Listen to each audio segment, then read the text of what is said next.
Toda buena lectura empieza con una página en blanco. Página Cero, un podcast con recomendaciones de lectura, entrevistas, novedades y mucha pasión por los libros. ¿Te animás a pasar la página? Hola, soy Ángela Arias y me cuesta muchísimo aprenderme los nombres de las personas. Hola, yo soy Pame Jiménez y me pasa lo mismo, los nombres, me cuesta muchísimo. Tengo que repetírmelos muchas veces en la cabeza para lograrlo. Y te damos la bienvenida a Página Cero. Resulta que estamos en la Feria Internacional del Libro y por eso vamos a aprovechar para hacerle algunas entrevistas a algunas personas escritoras de Costa Rica. Y en este caso hemos invitado al autor costarricense Andrés Marote. Y esa fue la razón por la que dije que me cuesta mucho decir los nombres de la gente, porque el apellido de él me ha costado un poquito pescarlo, pero él me dio un tip. Andrés, muchísimas gracias por acompañarnos. Antes de empezar, tal vez si les da un saludito a la gente que nos escucha aquí en Página Cero. Hola, muchísimas gracias, chicas, muchísimas gracias, de verdad es una oportunidad que valoro muchísimo. Y a todas las personas que están escuchando, pues bienvenidas, esperamos que disfruten este ratito que vamos a estar y muchísimas gracias por escuchar. Vamos a hacer una pausa y ya regresamos aquí en Página Cero. En Tiquicia se siembran buenas letras y es hora de recoger la cosecha. Cosecha Tica, un espacio para conocer a autores y autoras costarricenses. Ya regresamos y bueno, estamos primero súper emocionadas porque todo este mes de septiembre lo vamos a dedicar a producciones que hicimos durante la Feria Internacional del Libro acá en Costa Rica, que este año se hizo en el Centro de Convenciones. Ajá, no me queda claro si esto es Barrial de Heredia o Belén o Cariari, no lo sé. Yo no sé, yo no soy conductora, yo nada más venía de copiloto diciendo muy bien, lo estás haciendo muy bien, entonces tampoco lo sé. Y me metí por la entrada incorrecta de la rotonda, entonces... Pero llegamos. Y gracias por la espera también, porque nos esperó unos minutitos. Sí, bueno, bastante tiempo. Entonces, Andrés, muchísimas gracias. La razón por la que invitamos a Andrés es porque él va a presentar la novela 1816 aquí en Costa Rica, pero tal vez antes de hablar de la novela en sí, yo quisiera como que nos hablara un poquito de usted mismo, porque además en Página Cero tenemos la regla de que solo hacemos recomendaciones de libros que hemos leído y que nos han gustado. Esta va a ser la excepción, en realidad todo el mes de septiembre, porque no todos los libros los hemos leído, no todos los autores los conocemos y queremos aprovechar entonces para conocerlo. Entonces, en primer lugar, Andrés, por favor, preséntenos a usted mismo, ¿verdad? Hacia nosotros, pero también hacia las personas que nos están escuchando. Gracias. Bueno, amo escribir, lo hago desde toda la vida. De hecho, siempre me he definido como escritor. Recuerdo que a los 12 años, después de llevar muchos años escribiendo, yo tomé la decisión de ser escritor. Y que lo cumplí, pues luego pasan muchas cosas, ¿no? Sí me he mantenido toda la vida escribiendo, incluso a los 20 y pocos años. La cosa pintaba bien, había ganado una recomendación de la Editorial Costa Rica en un certamen y todo esto, y de pronto me desaparecí. Pasaron un montón de cosas, no sé, búsquedas personales y cosas así. Sí, y la verdad es que siempre me gustó la lectura, siempre me gustó la música, siempre me gustó el cine, por ejemplo, son las tres artes que más me gustan. Además, mi madre es pintora, guitarrista, pianista, todo eso, hay mucho de toda mi familia, sobre todo materna de eso. Pero hay una búsqueda espiritual que tengo mucho, que se activó en la adolescencia y que cada vez ha sido más y más, y a partir de los 20 y pico años fue un poquito en eso que estuve. Y siempre estuve escribiendo, pero encerrado, sin mostrar mucho ni nada, solo entre amigos y así. Y en el 2019 es que publiqué mi primer libro, Bala Perdida, aquí en Costa Rica. Y ahora en Madrid fue que publiqué 1816. Y no sé qué más puedo decir, hay muchas cosas que contar, pero... A mí me llama, digamos, la atención su condición de escritor costarricense que vive en Madrid, ¿verdad? Y que publica en Madrid.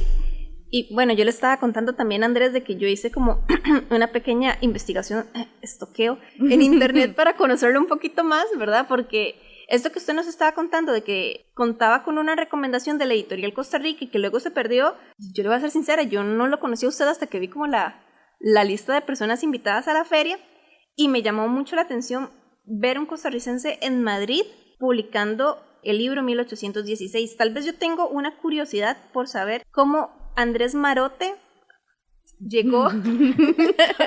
el tip para acordarme el nombre me lo di, es como diga Camarote, pero le quita la K, entonces yo Camarote.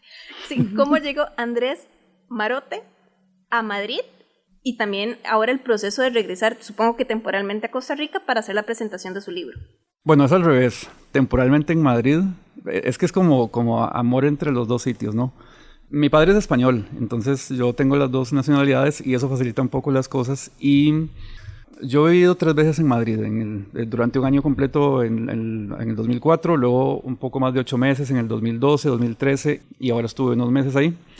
Pero siempre ha sido por razones distintas. En el 2004 estaba con un proyecto de teatro y era una aventura súper fuerte y bueno, con un montón de cosas que pasaron.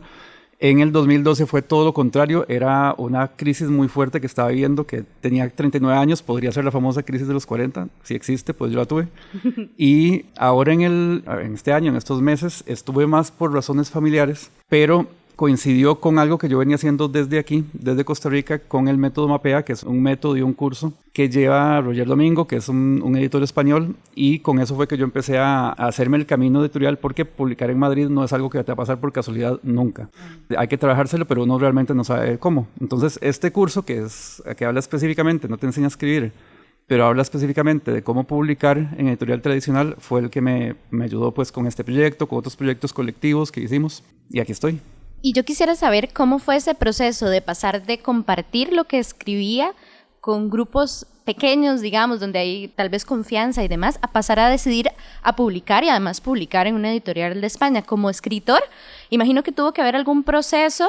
No sé, algunos he escuchado que algunos escritores que tienen que ver con el despegarse de la obra, otros con, ¿verdad?, con hacérselo que no sea una obra únicamente para él, sino para el público, otros por creérsela, ¿verdad?, y decir si este libro merece editar. ¿Cómo fue su experiencia personal en esa toma de decisión para publicar? Bueno, eso sería todo un libro, pero para decir un poquito, siempre me ha gustado mostrar mi trabajo, siempre. Cuando yo era niño, incluso dejaba, tal vez preadolescente sería un poco más exacto, escribía un cuento y lo dejaba en la mesa, porque yo sí soy muy introvertido. Ahora hablo un poco más, antes era introvertido y tímido también, y ahora he aprendido un poco a hablar, pero bueno. Dejaba disimuladamente sobre la mesa el cuento que había escrito, entonces llegaba un tío, llegaba la familia y lo leían y todo esto, y eso siempre lo mantuve, siempre a amigos, amigas les mostraba, ¿no? Y me gustaba escuchar lo que sentían de esto, siempre me ha gustado mostrar. Recuerdo que al jardinero que trabajaba en el jardín de mi casa, le leía mis cuentos, se los mostraba, se los leía, y él, por cierto, él me influyó mucho, porque él fue el que me mostró a Poe, por ejemplo, que es una de mis grandes influencias, por un ejemplo. Y siempre quise publicar, y al mismo tiempo luego estaba esta búsqueda espiritual que me hizo dudar, pero no era de la escritura en sí. Escribir es lo único que ha sido una permanente en mí, todo lo demás cambia, incluso mis creencias, mi búsqueda espiritual, religiosa, no religiosa, en dónde me meto, qué hago, qué busco, en qué creo. Todo eso ha sido mucho más movido, pero escribir siempre está y siento que es algo que me ayuda a hacer, pero el mostrarlo también siempre. Y por poner un ejemplo, porque yo creo que cada caso me ha resultado un poco distinto, pero esta novela, 1816, yo la escribí hace como 3 años, creo, después de un proceso de investigación de también otros 3, 4 años, y la dejé guardada. Pensé que no era buena, pensé que no estaba bien, la dejé por ahí, y en otro momento dije, pues mira, quiero publicar, voy a tomar esto que es una novela, porque había publicado un libro de relatos. Y eso, la publiqué, y la sorpresa fue cuando comencé a ver las reacciones de la gente, qué es lo que la gente ve en la novela, qué es lo que la gente identifica. Porque una cosa es lo que uno percibe de lo que uno escribe, y otra cosa es lo que uno se da cuenta que la gente percibe. Son 2 mundos distintos y los dos conforman lo que realmente es la obra. Entonces para mí ha sido una sorpresa muy, muy linda, que siempre ha estado, ¿no?, desde niño, con ese mostrar los cuentos disimuladamente y ver qué me decían mis tías, qué me decían por aquí, qué me decían por allá, qué me criticaban también. Sí, es una historia, hay un montón de cosas que pasan por ahí. Sí, me imagino que una como lectora le pasa que uno lee un libro y lo rico es poder conversar con alguien y saber cuáles son sus interpretaciones. Me imagino que como escritor es todavía más rico ver cómo la gente interpreta lo que uno escribió. Wow. Claro, hay una cosa que me pasó, no con este libro, sino con un cuento que está en Bala Perdida, que se llama Todo Buen Té, que todo el cuento en sí tiene toda una historia porque yo lo escribí por el título. Estaba lavando platos, estaba con mi taza del té y yo dije, todo buen té, quiero escribir algo con eso. Y me senté a escribir. Yo escribo muy improvisando, preparo mucho la parte histórica y todo eso, y hago planos y todo eso, pero a la hora de escribir es como simplemente improvisar y no hago mucho plan. Y así escribí este cuento, y luego, para mí era un juego, para mí escribir siempre es un juego. De hecho, si no me sintiera jugando, si no me divirtiera, no lo podría hacer porque dejaría el proyecto siempre. Y una amiga que es psicóloga lo leyó y me dijo unas cosas muy curiosas. Me dijo, Andrés, este cuento del té habla de tu rebeldía con la sociedad y contra la autoridad y que el té se quiere salir de la taza y no sé qué. Y es muy curioso porque yo nunca pienso en eso. Y eso pasa con esta novela. Esta novela tiene muchísimas cosas que me gustan que yo no pensé cuando estaba escribiendo. Yo sí, me gustan también las que yo pensé. Pero yo soy como ese niño que está jugando con elementos fantásticos, ¿no? Y que juega sin que el tiempo importe y todo eso, y sin darme cuenta, aunque es una novela fantasía, ahorita vamos a hablar de eso, pero es una novela fantasía, es mucho sobre mí, mis búsquedas y mis dudas y mi aprender a adaptarme al mundo, cosa que me cuesta mucho. Eso está en el personaje, entonces la gente siente más eso. Yo siento que la gente percibe mucho la parte humana, y no es que yo la quiera ocultar, pero yo me divierto con las palabras y con la fantasía. Vamos a hacer una pausa y ya regresamos aquí en Página Cero. Página Cero es una producción gratuita para amantes de los libros. Pero para mantener el podcast necesitamos una ayudita. Por eso te agradecemos que escuches esta pausa publicitaria. Ya casi volvemos con más lecturas. No solo de libros vive el lector. Ni la lectora. Si te gusta Página Cero, por favor considera apoyarnos con tu patrocinio en Patreon. Así tendrás acceso temprano a episodios especiales del podcast y a contenido exclusivo para mecenas. Al mismo tiempo, nos ayudas a mantener este proyecto con vida. Encontrá más información en nuestro sitio web pg0.com o visitar directamente el sitio www.patreon.com/pg0. Es hora de pasar la página cero. Regresamos en Página Cero, estamos conversando con el autor costarricense Andrés Marote. Muy bien, Sí, muy todavía bien. ahí voy, poco a poco lo voy a sacar. Ahora sí, hablemos de la novela porque hemos estado como dando como pequeñas wing, ¿verdad? Pero no hablamos puntualmente de la novela. La razón, porque yo fui la que decidió que íbamos a entrevistar a este escritor, ¿verdad? Porque Sí, me llama muchísimo la atención que se llama 1816, un año que nosotros pensamos está así lejísimos en el pasado, pero la novela, leyendo la sinopsis, yo la vi que era como distopía, algo medio futurista. Ahora él también nos dice que tiene fantasía, pero al mismo tiempo yo veía como esta tecnología disque antigua para nuestros estándares del año 2022 en un mundo distópico, pero con una tecnología un poco más antigua. Entonces eso a mí me llamó mucho la atención y también como las características góticas de la novela. Y ya dando así como esta pequeña pincelada muy torpe de mi parte, yo quisiera como que tal vez Andrés nos contara de qué trata puntualmente la novela, como para que tal vez la gente entendiera por qué a mí me llamó tanto la atención, porque me resulta muy curiosa. Bueno, antes que nada, la novela trata de un autómata de estos del siglo XVIII, siglo XIX, que se construyeron mucho en Europa, pero que tiene su personalidad, que tiene inteligencia artificial. Ahí entra la parte de fantasía, ¿no? Es un autómata que tiene voluntad. Y este autómata tiene miedo a todo y a todas las personas. De hecho, lo que hace es estar escondido en un bosque hasta que se acabe el ruido humano y quiere estar solo. Él todo lo que quiere es estar solo. Él tiene miedo a la gente y tiene miedo al ruido, tiene miedo a todo, absolutamente todo. Por eso es que se queda escondido en el bosque hasta que la humanidad se acaba, llega el fin del mundo, todo muere, incluido plantas, animales, todo está oscuro, el sol se apagó, todo, ya no hay nada. Y es cuando él se levanta a caminar, creyendo que cumplió su objetivo de estar solo y de que no hay nada que lo pueda atemorizar. Y aquí es donde está todo lo que pasa en la novela, que no puedo hacer más o menos spoilers, pero él, incluso por accidentes que él mismo causa, porque por ejemplo se mete en un laboratorio de alquimia antiguo sin darse cuenta, manipula cosas y de pronto él empieza a llenar de vida el planeta, más otras razones. Yo para escribir la novela investigué y pensé de qué maneras puedo yo devolver la vida a un mundo donde la vida terminó. Entonces hay elementos de fantasía, leyendas antiguas, algo de ciencia ficción por ahí, de todo lo que fue surgiendo por ahí, para poblar este mundo, porque si mi personaje lo que quiere es estar solo, siempre cuando escribes, haces un personaje que quiere algo y se lo dificultas, ¿no? Entonces este pobre Matt, se llama, su nombre es Matt, este pobre autómata no consigue lo que quiere, que es estar solo. Entonces empieza a llenar este mundo, pero claro, eso es lo que hace que él empiece a entender quién es, por qué piensa como piensa, por qué percibe las cosas como las percibe, y explora mucho el tema de las relaciones también, ¿no? Por qué se relaciona como se relaciona, quién es el otro, quién es la otra, ¿no? Y ese es el detonante de la novela. Es en principio fantasía,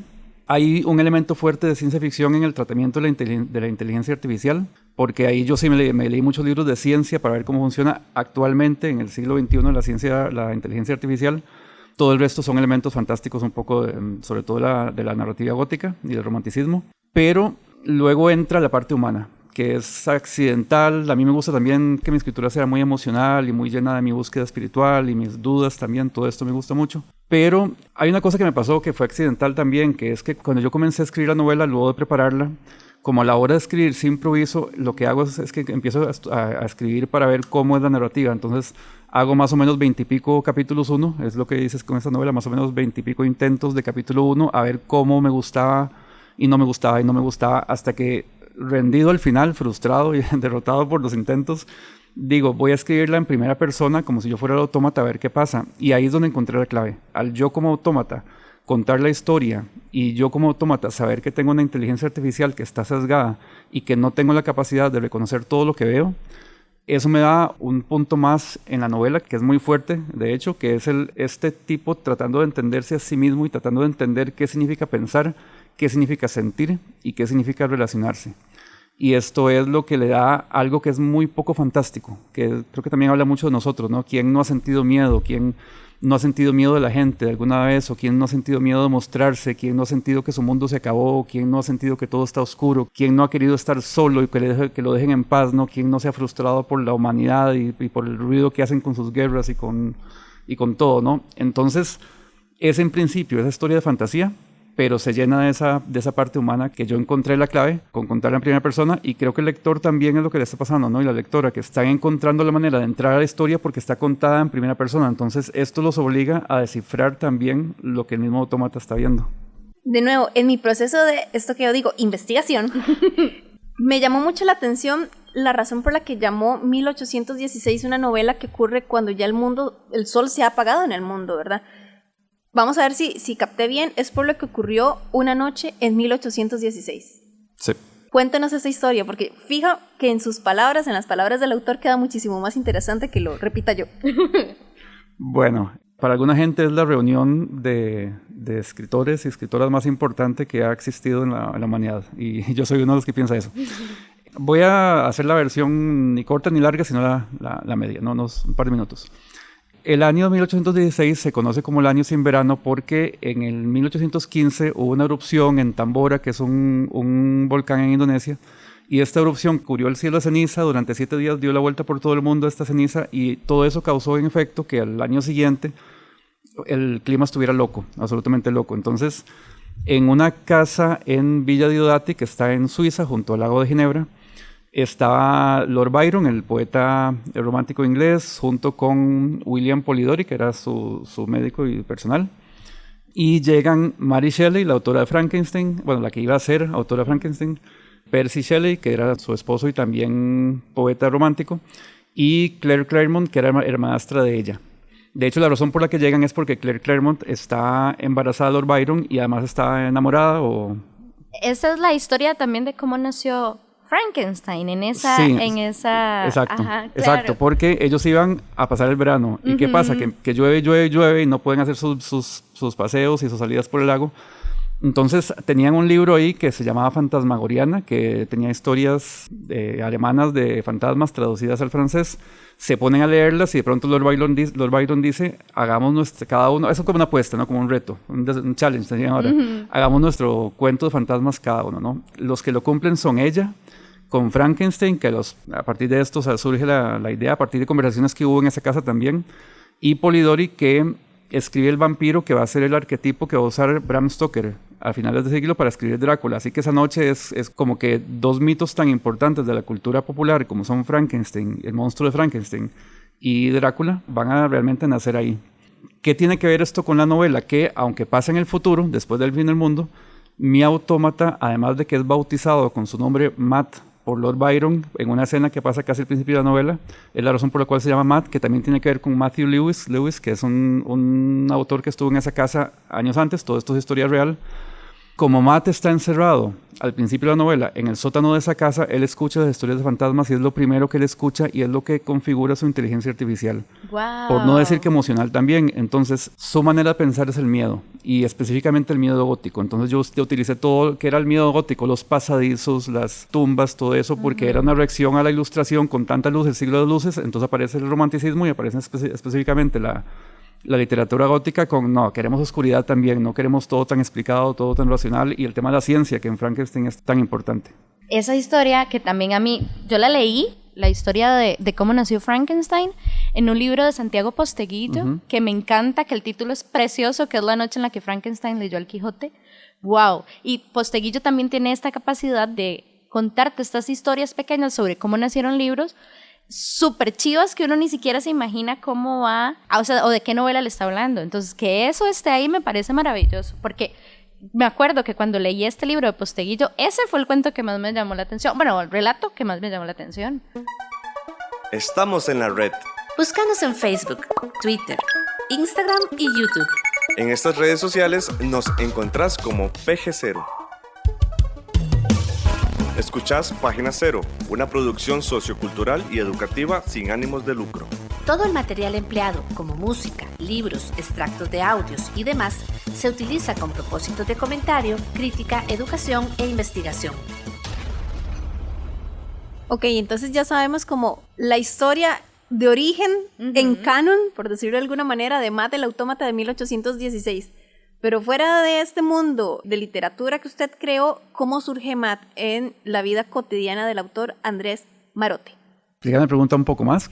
Claro, quiero decir, ya sabemos cómo es que surge Matt dentro del universo ficticio de que Lord Byron lo bautiza, que Matt escucha estas historias de terror de estos escritores tan famosos, pero Matt, en la imaginación de nuestro autor Andrés Marote, sí. ¿Cómo es que surge? Bueno, ahí está el principio de la idea, no tenía nada que ver con 1816. Lo que me pasó hace 4 años, creo yo, porque sí, usualmente yo empiezo por una imagen visual. De hecho, mi literatura me han dicho que es muy lenguaje cinematográfico y es por eso. Mi mamá es pintora, me imagino que algo tendrá que ver. Pero siempre empieza por una imagen visual. Entonces lo que yo vi, o sea, no vi como alucinación, lo que vi lo que sentí, la imagen que sentí. No hubiera sido chivísima también. No, sí, de hecho, la imagen que sentí era un robot. En ese momento no pensaba en un autómata, pero tenía sentido que se convirtiera en autómata porque a mí me gustan mucho los autómatas del siglo XIX. Pero yo vi un robot sentado en la oscuridad de un tronco caído en el fin del mundo y me di cuenta lo que él hacía, que no quiero contarlo, aunque no tarda tanto en pasar en la novela, pero cómo él accidentalmente crea vida en un laboratorio de alquimia. Entonces esa fue la primera imagen y a partir de ahí entra el proceso de investigación, empiezo a investigar inteligencia artificial para ver cómo le doy forma, cómo piensa la inteligencia artificial, que me di cuenta que lo que hace la ciencia con la inteligencia artificial es imitar a la inteligencia humana y no es otra cosa que eso. Entonces también estudiar la neurociencia y todo esto que por sí está de moda, todo eso está muy presente ahí como trasfondo de la manera en que él piensa y narra su historia. Y se me fue lo que iba a decir. ¿Pasa mucho? Nos pasa mucho. Ajá, nosotras siempre nos pasa en el podcast. Sí, siempre me disperso. Entonces ahí es donde empiezo a pensar, bueno, tengo el escenario, es el fin del mundo, después del fin del mundo, es el mundo apocalíptico, es una distopía, es todo esto. Pero ¿de dónde lo saco? Y al principio era un robot, pero ahí es donde pienso, ¿de dónde lo saco? Bueno, quiero un autómata. Entonces, ¿de dónde saco este autómata? Empiezo a investigar Suiza, todo esto, y ahí es donde aparecen estos personajes que de por sí a mí, yo esa noche sí la conocía desde la adolescencia. De hecho, Frankenstein es un libro que a mí me fascinó, es el primer libro que me hizo llorar en mi vida, específicamente con la muerte de Justin. Ahí es la primera vez que yo como niño derramé una lágrima leyendo un libro. Además, yo recuerdo que yo estaba enamorado de Mary Shelley, porque en la edición que yo tenía venía un retrato de ella, en casi las primeras páginas, y yo la veía y yo decía, qué ser humano y todo esto, ¿no? Además de que el libro era la edición de Anaya, que tenía una explicación sobre el libro y que explicaba la noche esta famosa y todo eso. Entonces todo eso hizo que yo tuviera una afiliación emocional muy fuerte con esa noche. Entonces cuando yo tengo este autómata, yo digo, bueno, sale de aquí. Estamos hablando del siglo XIX a principios. Empiezo a conectar con el romanticismo, con la narrativa gótica, con todo esto, y ahí es donde aparecen ellos y me doy cuenta que incluso pudo haber autómatas realmente en esa casa. Es posible que haya habido autómatas ahí, que fue una moda incluso en Suiza, por ejemplo, y todo esto. Y ahí es donde todo empieza a tener sentido. Y para mí el proceso de escritura suele ser esta imagen visual, yo empiezo a descifrarla, ¿no? Como si yo estuviera investigando, como si yo estuviera viendo qué es eso que yo quiero escribir porque se me está mostrando, ¿no? Es un poco la manera en que yo desarrollo las historias. Y fue investigar. Además, alucinaba mucho con las cosas que encontraba porque yo decía, pero ¿cómo esto coincide con esto? ¿Cómo este elemento aquí que está en mi argumento de pronto se justifica con esto que está en la historia real? Y un punto que quiero comentar que es importante en la historia es que la coprotagonista, aunque yo sé que la historia recae mucho en Matt, pero está Alba y Alba existió. Aquí entramos también con la ucronía, que es cambiar un poco la historia, porque Alba fue la hija de Claire Clairmont y Lord Byron. Alba en la vida real se llamó Allegra, o sea, su madre le puso Alba, pero cuando ella no pudo cuidarla se le dio a Lord Byron le cambia el nombre, le pone Allegra, la mete en un convento en Italia y la niña muere a los 5 años. Entonces en mi libro le devuelvo el nombre, que es Alba. De hecho el libro casi que comienza con una dedicatoria a ella y ella va a ser la coprotagonista de la historia. Entonces para mí también como Matt, que me pareció algo curioso, yo le puse Matt por razones X, pero M-A-T es Marote Andrés Trejos, al final coincide también. Es el tipo de cosas que yo iba descubriendo que yo decía, pero ¿dónde salió todo esto? Y para Matt va a ser muy importante su relación con Alba, sobre todo. Están otros personajes, pero la relación con Alba, que no voy a explicar por qué está ahí, pero Alba está después del fin del mundo. Ahí utiliza una leyenda antigua de tierras de España para eso, específicamente de la zona más celta de España, Galicia, todo esto. Y también va a ser parte importante de esto. ¿Cuánto tiempo duró la investigación para lograr encontrar todos estos elementos que se unen en la novela? Porque nos ha mencionado un montón de cosas, digamos, que estoy segura que ya una vez leyendo la novela, ¿verdad? Y haber escuchado esto, tal vez uno puede decir como, wow, ¿verdad? Hay muchas líneas de investigación, me parece, para poder construir esto. Sí, yo no recuerdo porque no tengo un diario, pero 3, 4 años. Claro, la literatura gótica a mí me fascina siempre, entonces ya tenía adelantado cierto trabajo, ¿no? Y Mary Shelley ya me sabía la historia y todo el asunto, entonces sí había ya algo avanzado, pero investigar no es que estuve solo haciendo eso, y tampoco es que yo me propuse voy a investigar mucho, simplemente yo investigo y quiero escribir, pero no consigo escribir o escribo otras cosas, sigo investigando, y en un momento la historia ya está lista y la historia sale. Pero sí, 3, 4 años más o menos ese es el tiempo que debo haber investigado sobre eso. Y escribirlo ya propiamente, sentarse y primera letra hasta la última, hasta el punto final. Debe haber sido un mes de intentos y un par de meses tal vez con la novela. Yo escribo muy rápido, porque como yo improviso, lo que hago es que cuando yo empiezo a escribir ya tengo el plano de la abadía, por ejemplo, que la abadía es un escenario muy importante en la novela. Tengo un boceto de plan que sé que no voy a cumplir, pero ahí está por si acaso, pero siempre empiezo a escribir, los personajes toman vida, me voy por otro lado, entonces lo que me he acostumbrado a hacer es tener un archivo aparte donde voy anotando todo lo que va pasando y todo lo que yo voy viendo sobre la marcha que puede pasar. De hecho, mis historias yo nunca sé el final, nunca. Y siempre me sorprendo por el mismo final que aparece, ¿no? Y esto en esta pasó por mucho porque el final no puedo contar, pero el final es realmente, yo mismo dije, pero Andrés, ¿qué estamos haciendo? Y sí, el proceso de escritura sí fue rápido. Luego de eso, sí se queda guardado un tiempo. Incluso por temas de baja autoestima de escritor, que yo siempre termino y yo, esto no sirve. Y lo guardo, ¿no? El síndrome del impostor. Exacto, el síndrome del impostor. Sí, mezclado con otros síndromes también probablemente. Y cuando la retomo para corregirla, es donde yo me doy cuenta, mira, esto tiene valor. Porque algunas cosas yo digo, no, esto no sirve. Y corregirla sí es más largo. Corregirla sí me toma más tiempo, 2, 3 meses, y requiero que haya habido, hubo como 2 años que creo que estuvo guardada. Y hubo varias correcciones, hubo lecturas de varias personas que me hablaron alguna cosilla que podía aprovechar más, que de pronto alguna historia no estaba tan aprovechada, entonces la novela creció algunos capítulos respecto a la versión original. Y además de que yo soy muy detallista y muy meticuloso con corregir, a mí me gusta mucho corregir mis propios textos, entonces es como ver palabra por palabra, punto por punto de cada cosa, y además de que tiene mucha relación con la historia, es muy, muy metaliteraria, se conecta con muchas cosas fuera de la historia. Y hay muchos secretos, porque eso a mí me encanta jugar, y si yo no me meto secretos, entonces, por ejemplo, hay incluso por ahí un tributo a un autor guatemalteco, por ejemplo, a Monterroso. Y eso no tiene nada que ver con literatura gótica, pero para mí tenía que estar ahí, porque cuando llegué a esa parte yo sentí que tenía que estar ahí, por ejemplo. Entonces sí hay muchos secretos literarios que yo voy poniendo porque me gusta en la novela. Pero todo esto surge sobre la marcha, ¿no? Es un poco, a mí me gusta mucho el jazz, y es un poco lo mismo, ¿no? Como improvisar, ¿no? Improvisación, exacto. Ir con el flow. Ay, perdón, me fui muy largo, ir con el flow. Sí. Se fue con el flow. Exacto, me fui. Algo más iba a preguntar y se me fue cuando se me acerqué al micrófono, lo siento. Yo en realidad es que tengo 2 preguntas, ya así como Dale. que digo yo, para cerrar el programa, porque creo que siempre nos pasa, nos emocionamos. Nos emocionamos mucho. Sí, ya me acordé que iba a decir. Dale. Que escucharlo, describir la forma en la que escribe me parece divertidísimo. No sé, o sea, como el proceso, como juguetón, como, ¿verdad? Y a mí, ¿qué me pasa? Que yo cuando escribo trato de hacer cualquier cosa, incluso en trabajo y tal, soy muy estructurada y muy tiesa. Entonces, cuando veo a alguien que tiene esa libertad de jugar tanto, es sí, me parece súper chiva, porque es algo que siempre he querido hacer y nunca lo logro. Ok, entonces, ya voy yo, aparte del comentario de Pamela, que no era una pregunta. Sí, es cierto, era un comentario. Más que una pregunta, un comentario. Ok, bueno, 1816 fue publicado, si no me equivoco, usted me puede corregir, con Indie, editores indie. Libros indie. Libros indie. ¿Alguna posibilidad de que llegue a Costa Rica con un sello editorial costarricense? En este momento no, mientras dure el contrato con ellos, no, pero en este momento la novela, para la presentación que vamos a tener el jueves, yo tengo ejemplares. Nice. Y la novela está en Amazon.es y está en Casa del Libro.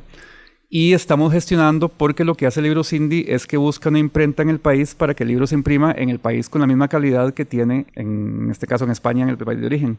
Todavía lo estamos negociando para que ya esté en librerías de Costa Rica. En este momento, como digo, los ejemplares los tengo yo. Le deseo muchísima suerte en ese proyecto porque conversándolo con usted, yo ya le tenía curiosidad a la novela y ahorita tengo más ganas, digamos. Y ojalá, yo también. Y ojalá que en el futuro, de nuevo, en Página Cero hacemos programas dedicados a esos libros que nos gustaron y ojalá que entonces en el futuro tengamos chance de hacerle ya la entrevista sobre el libro, no solamente sobre el autor. Yo para terminar, de mi parte, no sé que a Pamela se le ocurre algo más, ¿de qué manera sale Andrés Marote después de esta novela? Porque me da la impresión de que Matt no es el único que está superando sus temores, sino que tal vez de repente el autor también supera algunos de sus temores.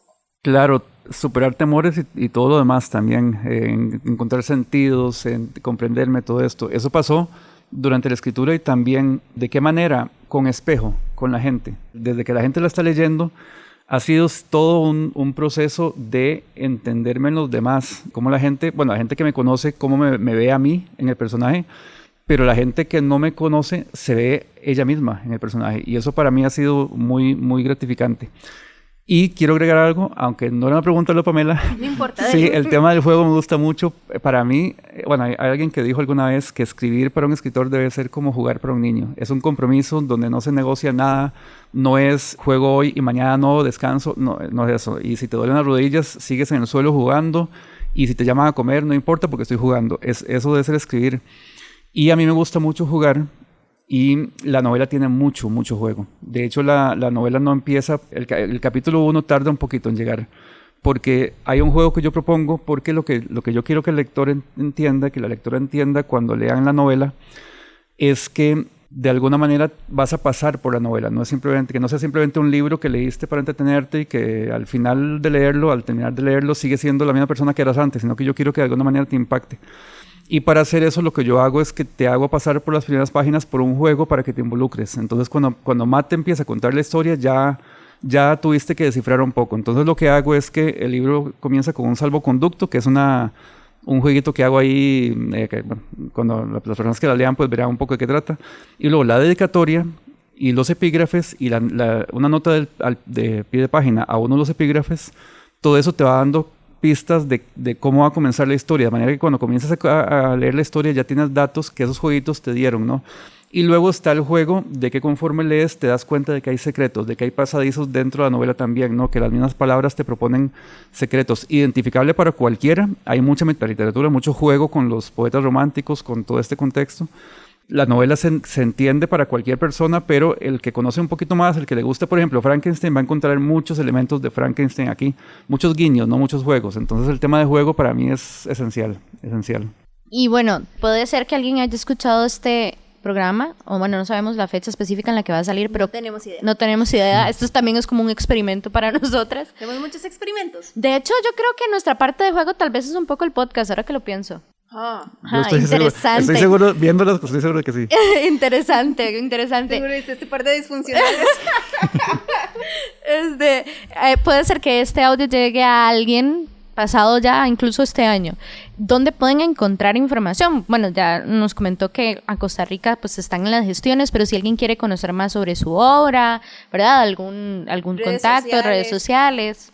Sí, bueno, en este momento, hablo de este momento cuando grabamos, que no sabemos cuánto va a cambiar respecto al momento en que se escuche. Estamos grabando 27 de agosto, estamos grabando en agosto del 2022, casi 2027. ¡Guau, amiga! Nos fuimos para el futuro. Muy bien. Bueno, en este momento, mis redes sociales son Andrés Marote en Instagram, el arte, es que como buen Géminis yo cambio el nombre de todo. Andrés Marote Trejos Escritor en Facebook. El blog, aunque no lo uso mucho, lo uso sobre todo para poner algunas cosas ahí que quiero que estén para poder mostrar, pero ahí está la información base de la novela, por ejemplo, andresmarote.blogspot.com.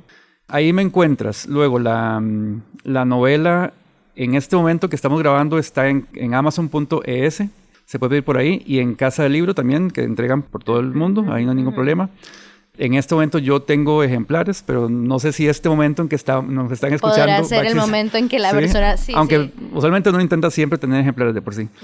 Más bien puede ser que cuando nos estén escuchando ya esté la novela en Costa Rica. Y, por ejemplo, en este momento mi primer libro, Bala Perdida, está a la venta en Librería Internacional y en Guayaba Ediciones, pero puede que cuando estén escuchando ya no esté porque... perdón, se puede agotar, está a punto de agotarse. Entonces estoy viendo ya la segunda edición.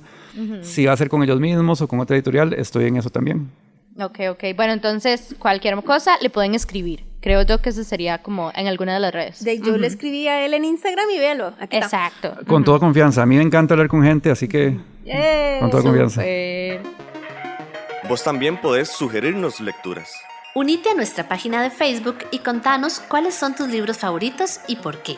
Cada semana, las sugerencias más atractivas aparecerán en nuestra lista de deseos en redes sociales. Y también las consideraremos para futuros episodios. Búscanos en Facebook como PG0. Y bueno, yo creo que ya terminaríamos entonces la entrevista de hoy. Muchísimas gracias por estar con nosotras y confiar en nosotras y acompañarnos en este viaje loco que vamos a ver cómo nos va.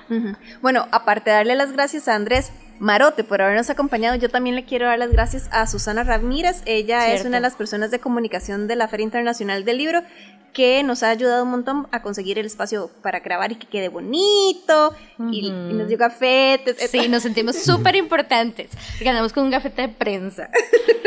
No, pero en serio, ya muchísimas gracias y recordarles también las redes sociales de Página Cero. Yo sé que yo siempre soy la que dice las redes, pero hoy quiero que sea Pamela. Ok, somos PG0 en todos lados, es decir, Facebook, Patreon, Twitter y en Gmail estamos como pg0@gmail.com. El único lugar donde no estamos así es en Instagram, que somos pg0cr. Así que búsquennos, escríbanos y denle like y suscribir y demás. Muchísimas gracias y nos escuchamos y nos leemos en la próxima emisión. Bye bye. Bye. Para escuchar más episodios de Página Cero, visita nuestro sitio web pg0.com. Ahí también encontrarás más recomendaciones literarias para que pases la página en blanco.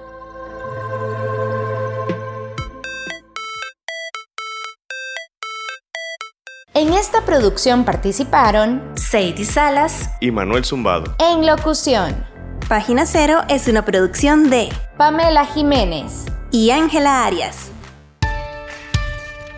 Página Cero es una producción sociocultural y educativa sin ánimos de lucro. Para más recomendaciones literarias, visita nuestro sitio web pg0.com. Para cualquier consulta o sugerencia, escribinos al correo electrónico pg0@gmail.com. Y si te gusta este podcast, por favor considera apoyarnos con tu mecenazgo en www.patreon.com/PG0 y recibí adelantos y contenido exclusivo. Ahora sí, pasa la página en blanco e inicia la lectura. ¡Felices letras!